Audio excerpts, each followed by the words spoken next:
આપણી અટકાયત થઈ એના બદલામાં આપણા ઘર સુધી પોલીસ બંદોબસ્ત રાખવામાં આવ્યો, બાજ નજર રાખવામાં આવી।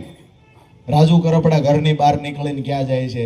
આજે રતનપરના આંગણેથી કહું છું, રાજુ કરપડા કાલે બોટાદ જવાનો, જેની માએ હવા હેર હૂટ કાઢી હોય રોકવાની કોશિશ કરે, જેની માએ હવા હેર હૂટ કાઢી હોય એ રોકવાની કોશિશ કરે। અવાજ થોડો દબાયેલો લાગે છે, અવાજ બેસી ગયો છે, તબિયત નાદુરસ્ત છે, સવારથી અન્નનો ત્યાગ કર્યો છે, પણ આવનાર સમયમાં કડદો બંધ થશે। એ લડાઈ રાજુ કરપડા મજબૂતાઈથી લડશે।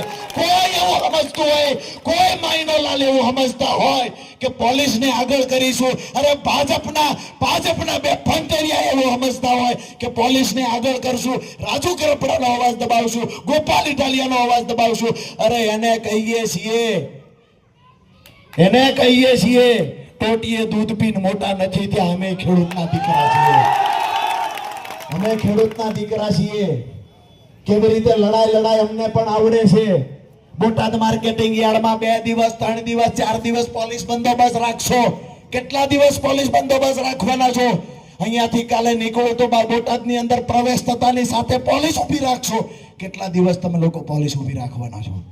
હું પણ જોઉં છું કાલે બોટાદ જતા કોણ અટકાવે છે। મને પણ મારી ટીમ પર ભરોસો છે અને પોલીસ પ્રશાસનની સાથે ગૃહ મંત્રાલયને પણ આજે અહીંયાથી કહીએ છીએ, ધ્યાન રાખજો, આ લડાઈ માત્ર બોટાદ પૂરતી સીમિત રાખવી હોય તો ધ્યાન રાખજો, નહીતર આ લડાઈ આખા ગુજરાતમાં આગ પકડશે। આ ચોક્કસ કહેવા માટે આવ્યો છું।